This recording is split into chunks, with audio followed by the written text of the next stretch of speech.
दोस्तों, आज के टाइम में ऊर्जा के संसाधन बढ़ते ही जा रहे हैं, जिससे पेट्रोल, डीजल जैसी तेल की जरूरतें बढ़ती जा रही है।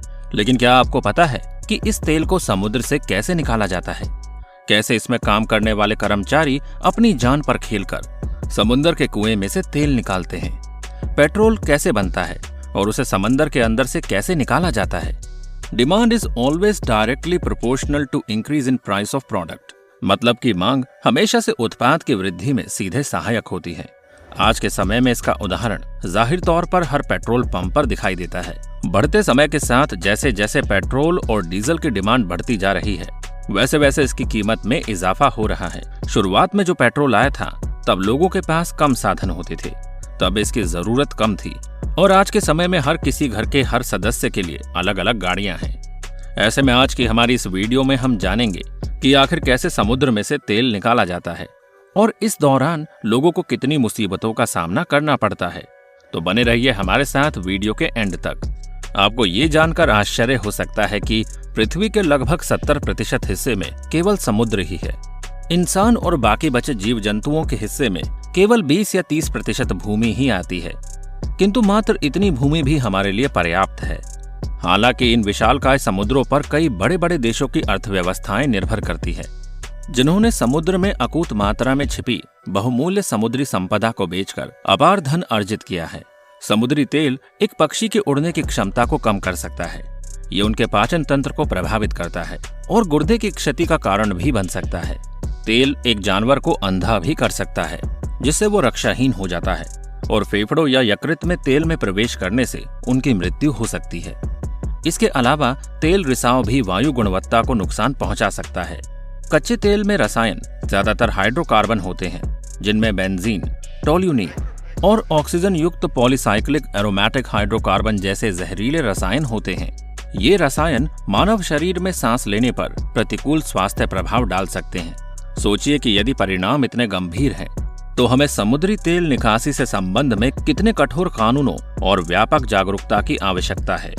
हालांकि खंबात की खाड़ी के लिए एक अभियान में 1964-67 के दौरान एक संयुक्त भारतीय रूसी तेल अनुसंधान दल द्वारा मुंबई उच्च तेल क्षेत्र की खोज की गई थी। 3 फरवरी 2006 बॉम्बे हाई में पहला खनिज तेल कुआं सागर सम्राट खोदा गया था। मुंबई हाई यहाँ मिलने वाले खनिज तेल के कारण प्रसिद्ध है। ये एक बहुत बड़ा खनिज तेल क्षेत्र है जो मुंबई के पास एक उथले समुद्र के तल पर पाया जाता है। 1970 में भारत में केवल 2 राज्यों असम और गुजरात ने भूमि पर कच्चे तेल और प्राकृतिक गैस का उत्पादन किया। देश में बढ़ते औद्योगिकरण के कारण खनिज तेल की मांग भी बढ़ रही थी। तट से दूर उथले समुद्रों में भी तेल भंडार की खोज शुरू हुई। गुजरात में पश्चिमी तट के पास अंकलेश्वर, कलोल, महसाणा, खंबायत और अन्य क्षेत्रों में तेल और प्राकृतिक गैस का उत्पादन हो रहा था। इसे ध्यान में रखते हुए खंबायत की खाड़ी के उथले समुद्रों और गुजरात और महाराष्ट्र के पश्चिमी तटीय क्षेत्रों में विशेष ध्यान रखा गया। परिणाम बॉम्बे हाई ऑयल फील्ड की खोज है। ये तेल क्षेत्र मुंबई से 176 किलोमीटर उत्तर पश्चिम में है। दूरी में एक उथला जल क्षेत्र है। यहाँ का पानी करीब 75 से 90 मीटर गहरा है। बॉम्बे हाई क्षेत्र में खोदा गया पहला कुआं मई 1974 में तेल से भर गया था। इस तेल क्षेत्र की संरचना गुंबददार है। इस क्षेत्र से प्राकृतिक गैस को भंडारण के लिए उड़न भेजा जाता है। भारत में समुद्र से तेल कैसे निकाला जा रहा है? ये बात तो आप सभी लोग जानते हैं कि पेट्रोल एक फॉसिल फ्यूल होता है और इसे धरती के नीचे गहराइयों से प्राप्त किया जाता है। धरती के नीचे पाए जाने का कारण ये माना जाता है कि सैकड़ों हजारों साल पहले पृथ्वी पर भूकंप आया था, जिसके कारण बहुत से पेड़ और जीव जंतु जमीन के अंदर दब गए और पृथ्वी पर बहुत ही ज्यादा गर्मी है। इसीलिए जो पेड़ और जीव जंतु जल गए, जिनमें से निकलने वाली गैस व तेल सब चट्टानों के बीच में इकट्ठा होते चले गए। इस बात से पता चलता है कि इस समय हम जो पेट्रोल और डीजल जैसे तेल इस्तेमाल कर रहे हैं, वो सालों पहले जीव जंतु और वनस्पतियों के नष्ट होने के बाद उनके अंदर होने वाली रासायनिक क्रियाओं से बनकर तैयार हुए हैं। पूरी दुनिया में बहुत कम ही ऐसी जगह हैं जहां तेल के कुएं मिलते हैं, जिनमें से हम कच्चा तेल निकालकर उसे पेट्रोल और डीजल के रूप में बदल देते हैं, जिसके लिए सबसे पहले रिफाइनरी में कच्चे तेल के ऊपर डिजिटलाइजेशन का प्रोसेस किया जाता है, जिसमें पेट्रोल, डीजल, केरोसिन और एलपीजी अलग हो जाते हैं। जिसके बाद कच्चे तेल से निकलने वाले तेल को पेट्रोल पंप तक पहुंचाया जाता है। क्या कभी आपने सोचा है कि अगर गैस और पेट्रोलियम ऊर्जा बहुत कम जगहों पर पाई जाती है तो उनका पता कैसे लगाया जाता है? सबसे पहले खोजकर्ता इसके बारे में बारीकी से पता लगाते हैं कि किस जगह पर तेल और गैस के भंडार मौजूद हैं, क्योंकि अगर गलत जगह पर उसे निकालने का काम शुरू कर दिया जाए तो काफी ज्यादा नुकसान हो सकता है। जहां तेल और गैस के रिसर्च के दौरान करीब 200 फीट की बोरिंग की जाती है और करीबन 2.5 किलो का डायनामाइट या बम नीचे डालकर विस्फोट कराया जाता है। ऐसा करने पर 10 किलोमीटर के आसपास की जमीन कांप उठती है।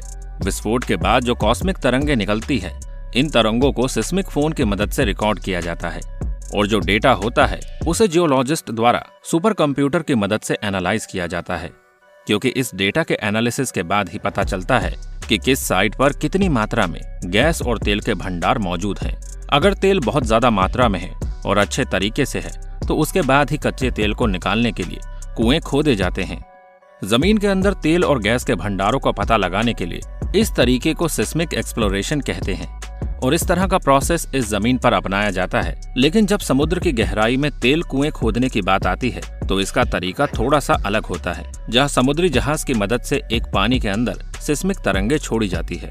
ये तरंगे पानी के अंदर अलग अलग तरह के पदार्थों जैसे कि चट्टान, तेल और गैस के भंडार से टकराती है और फिर रिफ्लेक्ट होकर वापस जहाज तक आती है और जहाज में लगे सिस्मोमीटर इंस्ट्रूमेंट की मदद से वापस लौटकर आने वाली इन तरंगों को रिकॉर्ड किया जाता है और फिर सारी इन्फॉर्मेशन इकट्ठी कर ली जाती है और फिर जो डेटा निकलता है उसे भी सुपर कंप्यूटर की मदद से ऑनलाइन किया जाता है कि किस जगह पर कितना तेल और गैस के भंडार मौजूद हैं। ये जहां कहीं भी ज्यादा मात्रा में होते हैं वहीं से तेल निकालने की प्रक्रिया शुरू की जाती है। तेल के कुएं ढूंढना काफी मुश्किल वाला काम होता है, क्योंकि इसमें बहुत ही मेहनत और कठिनाइयों का सामना करके जमीन से निकाला जाता है। दोस्तों, धीरे धीरे पेट्रोल और डीजल की मात्रा कम होती जा रही है, इसलिए जितना आपको जरूरत हो उतना ही पेट्रोल खर्च करें। दोस्तों, आपकी जानकारी के लिए बता दें कि कच्चा तेल निकालने में ऑयल एंड गैस इंडस्ट्री का प्लान रहता है। इंडस्ट्री 3 भागों में बटी है: फिल्म इंडस्ट्री, इंडस्ट्री और downstream industry of swim. Industry कच्चे तेल को खोजने के लिए सर्चिंग का काम करती है। जहां उन्हें पेट्रोल मिलने की संभावना होती है वहां वो ये सुनिश्चित करके कि सच में यहां से तेल निकलेगा या नहीं, खुदाई शुरू कर देती है और कच्चे तेल को निकालने का काम शुरू हो जाता है। कच्चे तेल को निकालना और फिर उसे सेल्स में भरना, यही इनका काम है। रिलायंस इंडस्ट्रीज, ONGC क्रिएंस इंडिया, ऑल इंडिया जैसी कंपनियां अब अपस्ट्रीम इंडिया के अंतर्गत आती है। वहीं मिडस्ट्रीम कंपनियों का काम होता है क्रूड ऑयल यानी कच्चे तेल को खदानों से रिफाइनरी तक पहुंचाना। ये पाइपलाइन के जरिए ऑयल के ट्रांसपोर्टेशन का काम भी करती है। ऑयल टैंकर से भी कच्चे तेल को पहुंचाती है और दूसरे देशों तक बड़े बड़े समुद्री जहाजों में ऑयल को ले जाना इसी कंपनी का काम होता है। स्पेक्ट्रा एनर्जी दिल्ली में एंड कंपनी, ट्रांस कैनेडा आदि कंपनियां मिड स्ट्रीम इंडस्ट्री के अंतर्गत आती है। तो दोस्तों, उम्मीद करते हैं कि आपको समुद्र में से तेल निकाले जाने के बारे में जानकर अच्छा लगा होगा। वैसे आप क्या कहना चाहेंगे इन सभी बातों पर? अपनी राय हमारे साथ जरूर शेयर कीजिएगा। तो मिलते हैं अगली वीडियो में, तब तक अपना ध्यान रखिए। Bye bye.